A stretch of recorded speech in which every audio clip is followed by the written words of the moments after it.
ദയവായി channel subscribe ചെയ്ത് support ചെയ്യുക. ഒരുപാട് സ്നേഹമുള്ള ഒരു ഫാമിലിയിൽ നിന്നാണ് യുൻസു വരുന്നതെന്ന് എനിക്കറിയാം. എൻ്റെ ലൈഫ് അങ്ങനെയല്ലായിരുന്നു. ഇയാളെ കണ്ടുമുട്ടുമ്പോൾ എൻ്റെ കയ്യിൽ ഫോണില്ലായിരുന്നെന്ന് ഓർമ്മയുണ്ടോ? ഞാൻ എൻ്റെ അമ്മയുടെ അടുത്ത് നിന്ന് ഒളിച്ചോടി രക്ഷപ്പെട്ടു വരികയായിരുന്നു.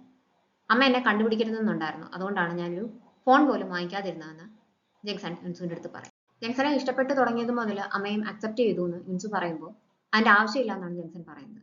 ഞങ്ങൾ തമ്മിൽ നല്ല റിലേഷനിലല്ല, അതുകൊണ്ട് തന്നെ യുൻസുവും അമ്മയായിട്ട് നല്ല റിലേഷനിൽ മുന്നോട്ട് പോകാനായിട്ട് ശ്രമിക്കേണ്ട ആവശ്യമില്ല. അങ്ങനെ ചെയ്തു കഴിഞ്ഞാൽ അത് യുൻസുവിന്റെ ലൈഫ് ഡിഫിക്കൽട്ട് ആക്കുമെന്ന് പറയുമ്പോൾ എനിക്കത് പ്രശ്നമില്ല എന്നാണ് യുൻസു മറുപടി കൊടുക്കുന്നത്. അവൻ എന്തിനാണ് കരഞ്ഞതെന്ന് അവൾ ഒന്നുകൂടി ചോദിച്ചു നോക്കും. എനിക്കിന്ന് റിയാലിറ്റിയെ ഫേസ് ചെയ്യേണ്ടി വന്നു എന്ന് മാത്രമാണ് അവൻ പറയുന്നത്. എന്താണെന്ന് എക്സ്പ്ലെയിൻ ചെയ്ത് പറയത്തില്ല. അപ്പൊ അവള് വീണ്ടും ചോദിക്കും, നമുക്ക് ഒരുമിച്ച് താമസിച്ചാലോ എന്ന്. അവളത് കാര്യമായിട്ട് ചോദിച്ചതാണെന്ന് അറിയുമ്പോഴത്തേനും ജംഗ്സൺ ചെറുതായിട്ട് അപ്സെറ്റ് ആവുന്നുണ്ട്. അതിനവൻ മറുപടി പറയുന്നില്ല. അത് യുൻസുവിന് വിഷമാവും. ഹോങ്ങയുടെ സ്ക്രിപ്റ്റിൽ എഴുതിയിരിക്കുന്ന പല കാര്യങ്ങളും സാധാരണ ആളുകൾക്ക് റിലേറ്റ് ചെയ്യാൻ പറ്റാത്തതാണെന്ന് രൂഹ പറയുമ്പോൾ ഞാനിത് എൻ്റെ ലൈഫിൽ നേരിട്ട് കണ്ടിട്ടുള്ള കാര്യങ്ങളാണ് എഴുതിയേക്കുന്നതെന്നാണ് അവൾ പറയുന്നത്. എനിക്കിത് എന്തായാലും റിലേറ്റ് ചെയ്യാൻ പറ്റുന്നില്ല. ഇങ്ങനൊരു ഡ്രാമ സംവിധാനം ചെയ്യാനായിട്ട് എന്നെ കൊണ്ട് പറ്റത്തില്ല എന്ന് ജംഗുവിൻ്റെ അടുത്ത് പറഞ്ഞിട്ട് ദേഷ്യത്തിലാണ് അവൻ അവിടുന്ന് പോകുന്നത്.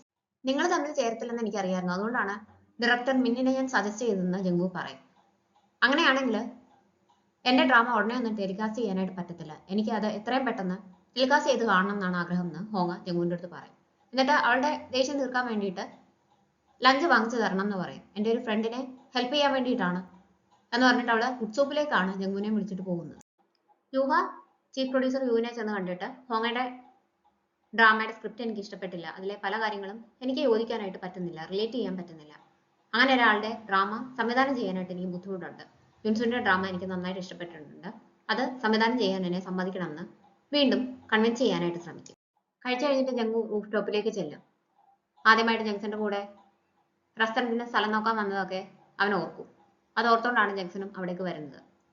എന്തുകൊണ്ടാണ് അമ്മയ്ക്ക് പൈസ കൊടുത്ത കാര്യം എന്നോട് പറയാതിരുന്നതെന്ന് ജംഗ്സൺ ചോദിക്കുമ്പോൾ അത് ഞാനൊരു സഹായം ചെയ്തതാണ്, എൻ്റെ അടുത്തല്ലെങ്കിൽ പിന്നെ ആരുടെ അടുത്താണ് നിന്റെ അമ്മ സഹായം ചോദിക്കാനായിട്ട് ചെല്ലേണ്ടതെന്നാണ് ജംഗു തിരിച്ചു ചോദിക്കുന്നത്.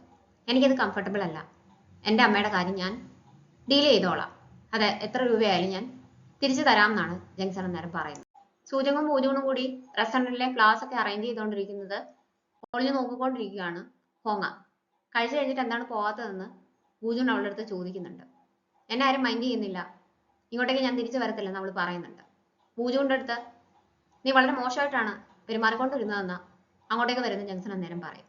ഇനി ഞാൻ എന്തായാലും ഇങ്ങോട്ടേക്ക് വരത്തില്ലെന്ന് പറഞ്ഞ് അവൾ പോകാനായിട്ട് തുടങ്ങുമ്പോഴത്തേക്കും എപ്പോഴും ഇങ്ങനെയാണ് പറയുന്നത്, പക്ഷെ തിരിച്ച് ഇങ്ങോട്ടേക്ക് തന്നെയാണ് വരാറുള്ളതെന്ന് പൂജുൻ അവളെ ഓർമ്മിപ്പിക്കും. പൂജുവിന് ഹോങ്ങ എപ്പോഴും ഇഷ്ടമാണെന്ന് സൂചകിന് അറിയാം. ഇനിയെങ്കിലും നിങ്ങളുടെ റിലേഷൻ നല്ലതായിട്ട് മുന്നോട്ട് പോട്ടെ. സ്നേഹം എന്ന് പറയുന്നത് നമുക്ക് കൺട്രോൾ ചെയ്യാൻ പറ്റുന്ന ഒരു കാര്യമല്ല. ഇതിനിടയ്ക്ക് എപ്പോഴെങ്കിലും എന്നോട് കുറച്ചെങ്കിലും ഇഷ്ടം തോന്നിയോ എന്ന് സൂചൻ ചോദിക്കും പൂജുവിൻ്റെ അടുത്ത്. തോന്നിയെന്ന് അവൻ സമ്മതിക്കും. അത് കേൾക്കുന്നത് എനിക്ക് സന്തോഷമാണ്, അത് മാത്രം മതി. നിങ്ങൾ ഇനി നല്ല രീതിക്ക് മുന്നോട്ട് പോകാനായിട്ട് നോക്കൂ എന്ന് പറഞ്ഞിട്ടാണ് അവൾ പോകുന്നത്. അവൾ എത്ര കൂളാണ്, ഇങ്ങനെ ഒരാളെ വേണം സ്നേഹിക്കാനെന്ന് പൂജുൻ വിചാരിക്കുന്നുണ്ട്. ജിൻസു ആദ്യം ചെന്ന അമ്മയാണ് മീറ്റ് ചെയ്യുന്നത്. ഒരുമിച്ച് താമസിക്കാമെന്ന് പറഞ്ഞപ്പോൾ ജംഗ്സൺ റിജക്ട് ചെയ്തു, അതിലെ വിഷമം ഉണ്ടെന്നുള്ള രീതിക്ക് അവൾ സംസാരിക്കുമ്പോൾ എനിക്കിപ്പോൾ അവനെ കൂടുതൽ ഇഷ്ടപ്പെട്ടു എന്നാണ് അമ്മ പറയുന്നത്. ഇതിനു മുമ്പ് ഡേറ്റ് ചെയ്തിരുന്നപ്പോഴെല്ലാം യുൻസു കാൽക്കുലേറ്റീവ് ആയിരുന്നു, ഇപ്പം മാത്രം എന്താണ് സംഭവിച്ചതെന്ന് അവളോട് ചോദിക്കുന്നുണ്ട്. അതിനുശേഷം അച്ഛനും അമ്മയും കൂടി അവളെ കൂട്ടി കഴിക്കാനായിട്ട് പോകും. അന്ന് ആദ്യത്തെ ഡ്രാമയെ നിങ്ങളെ മാറ്റുന്ന സമയത്ത് പ്രശ്നങ്ങളൊക്കെ ആയി എല്ലായിടത്തും വാർത്തയൊക്കെ വന്നപ്പോൾ ജംഗു അച്ഛനും അമ്മയ്ക്കും വേണ്ടിയിട്ട് ഒരു ഗിഫ്റ്റ് കൊടുത്തയച്ചിട്ടുണ്ടായിരുന്നു. അന്നത് വാങ്ങിച്ചത് കുറച്ച് കഴിയുമ്പോൾ നിങ്ങൾ ഡേറ്റ് ചെയ്യുമെന്ന് വിചാരിച്ചിട്ടാണ്. ഇനിയിപ്പോൾ അതെന്ത് ചെയ്യണം, തിരിച്ചു കൊടുക്കണമെന്ന് അമ്മ യുൻസുവിൻ്റെ അടുത്ത് ചോദിക്കും. അന്നേരമാണ് യുൻസു ആ കാര്യം അറിയുന്നത്. തിരിച്ചു കൊടുത്തു കഴിഞ്ഞാൽ അത് മര്യാദകേടാണെന്ന് അച്ഛൻ അന്നേരം പറയുന്നുണ്ട്. ജംഗ്സൺ ജംഗുവിൻ്റെ ഷെയർ എല്ലാം വാങ്ങിക്കും, കോൺട്രാക്ട് സൈൻ ചെയ്യും. ഞാൻ അവസാനമായിട്ട് ഒരു അവസരം കൂടി തരാം, ഇമോഷണലായിട്ട് ഇയാൾ ഡിസിഷൻ ഒന്നും എടുക്കരുതെന്ന് ജംഗു പറയുന്നുണ്ടെങ്കിലും എൻ്റെ റെസ്റ്റോറൻറ്റ് എൻ്റെതായിട്ടുള്ള രീതിയിൽ ഞാൻ നടത്തിക്കൊണ്ട് പൊക്കോളാം എന്നാണ് ജംഗ്സൺ പറയുന്നത്. അമ്മ എത്ര രൂപയാണ് കടം വാങ്ങിച്ചത് കൃത്യമായിട്ട് എമൗണ്ട് പറയുവാണെങ്കിൽ ഞാനത് കുറേശ്ശെയായിട്ട് തിരിച്ചടയ്ക്കാമെന്ന് അവൻ ജംഗുവിൻ്റെ അടുത്ത് പറയും. സൂചന നല്ലൊരു പെൺകുട്ടിയാണ്, പക്ഷേ ഹോങ്ങയെ ഡേറ്റ് ചെയ്യുന്നത് ഒരു ശീലമായി പോയതുകൊണ്ടാണ് ഈ പ്രശ്നം എന്ന് പൂജൻ അവളുടെ അടുത്ത് തുറന്ന് സമ്മതിക്കും. അങ്ങനെയാണെങ്കിൽ ഒരു മാസം നമുക്ക് കാഷ്വലായിട്ട് ഡേറ്റ് ചെയ്ത് നോക്കിയാലോ, അതിനുശേഷം സീരിയസ് ആയിട്ട് ഈ റിലേഷൻഷിപ്പുമായിട്ട് മുന്നോട്ട് പോകണമെന്ന് ഇയാൾക്കൊരു ക്ലാരിറ്റി കിട്ടും, അതിന് സമ്മതമാണോ എന്ന് അവൾ ചോദിക്കും. പൂജോണ്ട് അത് കേൾക്കുമ്പോൾ സന്തോഷവും. പിറ്റേ ദിവസം രാവിലെ ഹോങ്ങ വീണ്ടും ജംഗുവിനെ വിളിച്ചിട്ട് ഡയറക്ടർ മിന്നുമായിട്ട് ഒരു മീറ്റിംഗ് അറേഞ്ച് ചെയ്യണം എന്ന് പറയും. എൻ്റെ കാര്യങ്ങളൊന്നും ഒരു ശ്രദ്ധയില്ലല്ലോ, ഞാൻ വിളിച്ചു പറഞ്ഞാൽ മാത്രമേ ചെയ്യത്തുള്ളൂ എന്നുള്ള രീതിക്കൊക്കെ അവൾ സംസാരിച്ചുകൊണ്ടിരിക്കും. ജംഗുവിനാണെങ്കിൽ ഇവള് കാരണം തലവേദനയാണ്, ഇതൊരു വല്ലാത്ത തലവേദന കേസാണെന്ന് അവൻ അവിടെ ഉണ്ടായിരുന്ന ജൂഹ അടുത്ത് പറയുന്നുണ്ട്. ജൂഹയും യുൻസുമായിട്ടൊരു മീറ്റിംഗ് ഉണ്ട്, അതിന് വേണ്ടിയിട്ടാണ് ജൂഹ അവിടെ വന്നേക്കുന്നത്. മീറ്റിംഗ് റൂമിലേക്ക് പോകുമ്പോഴത്തേക്കിനും ജംഗ്ഷൻ അവിടെ ഇല്ലാതിരുന്ന സമയത്ത് ഒരിക്കൽ അവൾക്ക് പനി വന്നപ്പോൾ ക്യുങ് പേടിച്ചിട്ട് ജംഗുവിനെ വിളിച്ചതും അവൻ ഓടി ചെന്ന് അവളെ കൊണ്ട് ഹോസ്പിറ്റലിൽ പോയതൊക്കെ ജംഗു ഓർക്കുന്നുണ്ട്. നേരത്തെ തീരുമാനിച്ച കൂട്ട ജൂഹയ്ക്കും യുൻസുവിനും ഒന്നിച്ച് ആ ഡ്രാമയായിട്ട് മുന്നോട്ടേക്ക് പോകാമെന്ന് ജംഗു പറയുമ്പോൾ വീണ്ടും ക്യുങ്ങിനെ കാണാമെന്നുള്ള സന്തോഷമാണ് ജൂഹയ്ക്ക്. ക്യുങ് വുഡ്സൂപ്പിലേക്ക് പോയേക്കുവാണ്, അവിടെയുള്ള ഷെഫ്സിനെയൊക്കെ ഇന്റർവ്യൂ ചെയ്യാൻ പോയേക്കുവാണെന്ന് അവനോട് യുൻസു പറയും. ഓൾറെഡി ക്യുങ് ജൂഹയുടെ ഇടയ്ക്കിടയ്ക്ക് പറയുന്നുണ്ടായിരുന്നു, അവിടെ ഹാൻസം ആയിട്ടുള്ള ഒരുപാട് ഷെഫ്സ് ഉണ്ട്, അവരെ ഇന്റർവ്യൂ ചെയ്യാൻ പോവാണ്, അവരെനിക്ക് നല്ല ഫുഡ് തരും എന്നൊക്കെ ഇടയ്ക്കിടയ്ക്ക് അവനെ ദേഷ്യം പിടിപ്പിക്കാനായിട്ട് പറയാറുണ്ട്. ഇത് കേൾക്കുന്നുണ്ട് അവന്റെ മുഖം മാറുന്നത് കാണുമ്പോൾ നിനക്ക് ക്യുങ്ങിനെ ഇഷ്ടമാണെങ്കിൽ അത് അവളോട് തുറന്നു പറഞ്ഞിട്ട് അവളെ നല്ലതുപോലെ ട്രീറ്റ് ചെയ്യാനായിട്ട് യുൻസു അവൻ്റെ അടുത്ത് പറയും. അവർ മൂന്നുപേരും കൂടെ ഒന്നിച്ച് ലഞ്ച് കഴിക്കാനായിട്ട് വരുമ്പോൾ യുൻസുവിന് ജംഗ്ഷന്റെ കോള് വരും. 2-3 ദിവസമായിട്ട് അവൻ നല്ല രീതിക്കല്ല യുൻസുവിന്റെ അടുത്ത് പെരുമാറുന്നതെന്ന് അവൻ അറിയാം.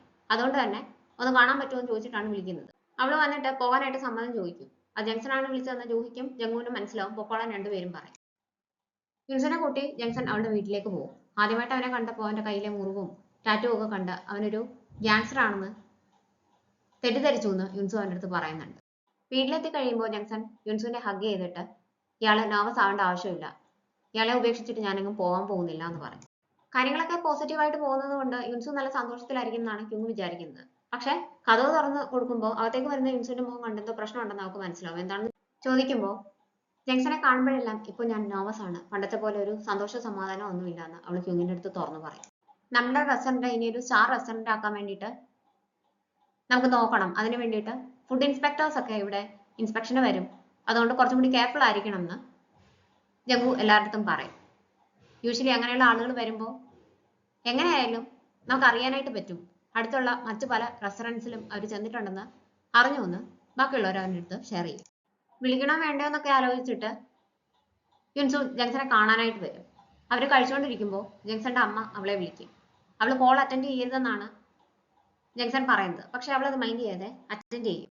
നിങ്ങൾ തമ്മിൽ ഇപ്പോഴും ഡേറ്റ് ചെയ്യുകയാണോ എന്നാണ് അവൻ്റെ അമ്മ ചോദിക്കുന്നത്. അതേന്ന് പറയുമ്പോഴത്തേക്കും അവർക്ക് ആശ്വാസമാവും. എനിക്ക് വേണ്ടിയിട്ട് അവനെ നന്നായിട്ട് ട്രീറ്റ് ചെയ്യണം, അവൻ ഒരുപാട് സങ്കടപ്പെട്ടിട്ടുള്ള കുട്ടിയാണ്, എന്തെങ്കിലും പ്രശ്നം ഉണ്ടെങ്കിൽ എന്നെ വിളിച്ചറിയിക്കണം എന്നൊക്കെ പറഞ്ഞിട്ടാണ് അമ്മ കോൾ കട്ട് ചെയ്യുന്നത്. അമ്മ ഇയാളെ പറ്റി കൺസേൺഡ് ആണെന്ന് അവൾ ജംഗ്ഷൻ്റെ അടുത്ത് പറയുമ്പോൾ ഞാനും അമ്മയും തമ്മിൽ നല്ല റിലേഷനിലല്ല, യുൻസുവും അതുകൊണ്ട് അമ്മയുടെ കോൾസ് ഒന്നും അറ്റൻഡ് ചെയ്യേണ്ട ആവശ്യമില്ല എന്ന് ജംഗ്ഷൻ പറയും. അമ്മ എങ്ങനെയാണ് ഇങ്ങനെ ഇഗ്നോർ ചെയ്യാനായിട്ട് പറ്റുന്നത്? അങ്ങനെ ചെയ്യരുത്. കുറെ കാര്യങ്ങളൊക്കെ അമ്മ എന്നോട് പറഞ്ഞിട്ടുണ്ടായിരുന്നു. എന്നെ സംബന്ധിച്ച് ഇയാളും ഇയാളുടെ അച്ഛനും രണ്ട് വ്യത്യസ്ത വ്യക്തികളാണ്, അതുകൊണ്ട് എനിക്ക് അതൊന്നും പ്രശ്നമല്ല എന്ന് യുൻസു പറയും. എനിക്ക് ഓർക്കാൻ ഇഷ്ടപ്പെടാത്ത ഒരുപാട് കാര്യങ്ങൾ എൻ്റെ ലൈഫിൽ സംഭവിച്ചിട്ടുണ്ട്, അതൊക്കെ തുറന്നു പറയാൻ ഇപ്പോഴും ബുദ്ധിമുട്ടാണെന്ന് പറഞ്ഞിട്ട് അവൻ കോഫി പ്രിപ്പയർ ചെയ്യാനാണെന്ന് പറഞ്ഞിട്ട് പോകും. ആ വിഷയം മാറ്റാനാണ് അവൻ ശ്രമിക്കുന്നതെന്ന് അവൾക്ക് മനസ്സിലാവും. യുൻസു പോയി കഴിയുമ്പോൾ കുറച്ചു നേരം ആലോചിച്ചിട്ട് ജംഗ്ഷൻ അമ്മയെ വിളിക്കും. യുൻസുനെ വിളിച്ചത് കൊണ്ടാണ് അവൻ വിളിക്കുന്നതെന്ന് അമ്മയ്ക്ക് മനസ്സിലാവും. ആവശ്യമില്ലാതെ യുൻസുനെ ഇനി വിളിക്കരുത്. എത്ര രൂപയാണ് ജംഗുവിൻ്റെ അടുത്ത് നിന്ന് കടം വാങ്ങിച്ചതെന്ന് പറയണം, എനിക്കത് തിരിച്ചു കൊടുക്കാനാണെന്ന് അവൻ അമ്മയടുത്ത് പറയും. ഞാനൊരു റിലേഷൻഷിപ്പിലാണെങ്കിലും ഒറ്റയ്ക്കായതുപോലെ എനിക്ക് എപ്പോഴും തോന്നുന്നു ഇപ്പോൾ എന്ന് യുൻസു അന്ന് രാത്രി ക്യുങ്ങിൻ്റെ അടുത്ത് പറയും. യുൻസുവിൻ്റെ അമ്മ ജംഗുവിനെ കാണാനായിട്ട് വരും. യുൻസുവിനെ നന്നായിട്ട് ട്രീറ്റ് ചെയ്യുന്നതിന് താങ്ക്സ് ഒക്കെ പറഞ്ഞിട്ട് വീട്ടിൽ പ്രിപ്പയർ ചെയ്ത സിട്രൺ ടീ അവന് ഗിഫ്റ്റായിട്ട് കൊടുക്കും. ഇയാളെ ഒറ്റയ്ക്കല്ലേ ഉള്ളൂ, പനിയൊക്കെ വരുമ്പോൾ ഇത് നല്ലതാണെന്ന് പറഞ്ഞിട്ടാണ് കൊടുക്കുന്നത്. അവനത് കിട്ടുമ്പോൾ സന്തോഷമാവും. വെൽ ഡ്രസ്ഡ് ആയ രണ്ടുപേര് അന്ന് റെസ്റ്റോറൻറ്റിലേക്ക് വരും. അവര് ഫുഡ് ഇൻസ്പെക്ടേഴ്സ് ആണോ എന്ന് സൂചകന് സംശയം തോന്നും. അത് അവൾ ചെന്ന് കിച്ചണിൽ എല്ലായിടത്തും പറയുന്നുണ്ട്. അവരെ ഫുഡ് നന്നായിട്ട് എൻജോയ് ചെയ്യുന്നുണ്ട്, പക്ഷെ കുറച്ച് ഹൈ പ്രൊഫൈൽ ആളുകളായിരുന്നേ ഉള്ളൂ, ഫുഡ് ഇൻസ്പെക്ടേഴ്സ് അല്ലായിരുന്നു എന്ന് അവർ പേ ചെയ്ത് കഴിയുമ്പോൾ സൂചകന് മനസ്സിലാവും. ഹോങ്ങയും ഡയറക്ടർ മിന്നും കൂടി മീറ്റ് ചെയ്യും. എൻ്റെ സ്ക്രിപ്റ്റിൽ നിന്ന് എന്തെങ്കിലും മാറ്റം വരുത്തുവാണെങ്കിൽ ഞാൻ ഇയാൾക്കെതിരെ കേസ് കൊടുക്കും. ഇനി അഥവാ മാറ്റണം എന്നുണ്ടെങ്കിൽ നേരത്തെ എൻ്റെ അടുത്ത് പറയണമെന്ന് ഹോങ്ങ അയാളുടെ അടുത്ത് പറയും. നമുക്ക് ഇതിനൊരു കോൺട്രാക്ട് സൈൻ ചെയ്യണമെന്നും പറയും. അതിന്റെ ആവശ്യമില്ല, എനിക്ക് ഇയാളുടെ സ്ക്രിപ്റ്റ് ഇഷ്ടപ്പെട്ടു എന്നാണ് ഡയറക്ടർ മിൻ ഹോങ്ങയുടെ അന്നേരം പറയുന്നത്. ജംഗ്ഷന്റെ അമ്മ യുൻസുവിനെ വിളിക്കും. ഞാൻ അവനെ മീറ്റ് ചെയ്യാനായിട്ട് പോവാണ്, അതിനുശേഷം എന്തായാലും എനിക്ക് മനസ്സമാധാനം കാണത്തില്ല, അതുകൊണ്ട് എനിക്ക് യുൻസുവിനെ ഒന്ന് കാണാൻ പറ്റുമോ എന്നാണ് അവർ ചോദിക്കുന്നത്. ക്യുങ് ഈ കാര്യം പറഞ്ഞിട്ട് യുൻസുവിനെ ടീസ് ചെയ്യുന്നുണ്ട്. ജംഗ്ഷന്റെ അമ്മ ജംഗ്ഷനെ കാണാനായിട്ട് വരും. എക്സാക്റ്റ് ആയിട്ട് എത്ര പൈസയാണ് ജംഗുവിന്റെ അടുത്ത് നിന്ന് വാങ്ങിച്ചതെന്നാണ് അവന് അറിയേണ്ടത്. റഫായിട്ടാണ് അമ്മ പറയുന്നത്. നീ എന്നോട് ഇങ്ങനെ കൃത്യമായി പൈസ പറയാനൊക്കെ പറയുന്നത് കേൾക്കുമ്പോൾ എനിക്ക് പേടിയാണെന്ന് അവർ തുറന്ന് സമ്മതിക്കും. അവൻ ഫ്രസ്ട്രേറ്റഡ് ആയിട്ടാണ് അവിടുന്ന് പോകുന്നത്.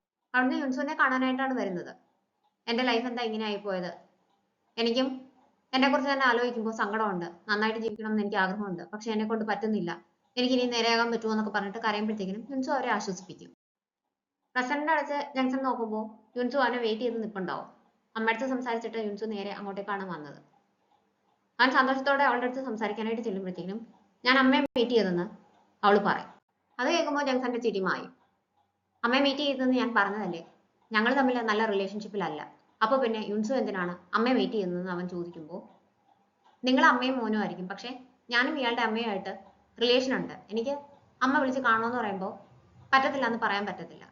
ഞങ്ങളുടെ റിലേഷൻഷിപ്പ് വേറെയാണ്. ഞാൻ ഇയാളുടെ ലൈഫിന്റെ ഭാഗമാണെങ്കിൽ അമ്മയും എൻ്റെ ലൈഫിന്റെ ഭാഗമാണ്. അപ്പോൾ എനിക്ക് അമ്മയെ കണ്ടേ തീരൂന്ന് അവൾ പറയും. ഇത് അവന് ഇഷ്ടപ്പെടുന്നില്ല. നമ്മുടെ റിലേഷൻഷിപ്പിനെ കുറിച്ച് ഓർത്ത് ഇയാൾ നെർവസ് ആണ്, അതുകൊണ്ടാണ് ഇങ്ങനെയൊക്കെ സംസാരിക്കുന്നതെന്ന് ജംഗ്ഷൻ പറയുമ്പോൾ ആണെന്ന് യുൻസു സമ്മതിക്കും. പണ്ട് എനിക്കിങ്ങനെ പ്രശ്നമില്ലായിരുന്നു, കാരണം അന്ന് ഇയാൾക്ക് സംശയമില്ലായിരുന്നെന്ന് എനിക്ക് ഉറപ്പാണ്. പക്ഷേ ഇപ്പൊ ഇയാളുടെ പെരുമാറ്റം അങ്ങനെയല്ല. നമ്മളുടെ റിലേഷൻഷിപ്പ് മുന്നോട്ട് പോകുമെന്ന് ഇയാൾക്ക് ഡൗട്ട് ഉണ്ടെന്ന് എനിക്ക് പല സമയത്തും ഇയാളുടെ പെരുമാറ്റത്തിൽ നിന്നും സംസാരത്തിൽ നിന്നും ഒക്കെ മനസ്സിലായിട്ടുണ്ട് എന്നുള്ള രീതിക്ക് യുൻസു സംസാരിക്കുമ്പോഴത്തേക്കിനും ഇയാൾക്ക് എന്നെ വിശ്വാസം ഇല്ലാത്തത് കൊണ്ടാണ് ഇങ്ങനെ സംസാരിക്കുന്നതെന്ന് പറഞ്ഞിട്ട് അവൻ ദേഷ്യത്തിൽ പോകാനായിട്ട് തുടങ്ങും. അന്നേരം യുൻസുവും ദേഷ്യപ്പെടും. എനിക്കും ഇത് കളിയൊന്നുമല്ല. ഇയാള് സ്വന്തം കാര്യത്തെ പറ്റി മാത്രമേ ചിന്തിക്കുന്നുള്ളൂ, സ്വന്തം ജീവിതത്തെ പറ്റി മാത്രമേ ചിന്തിക്കുന്നുള്ളൂ, എന്നെ പറ്റി ആലോചിക്കുന്നില്ല. അതുകൊണ്ടാണ് ഇങ്ങനെയൊക്കെ പെരുമാറുന്നതെന്ന്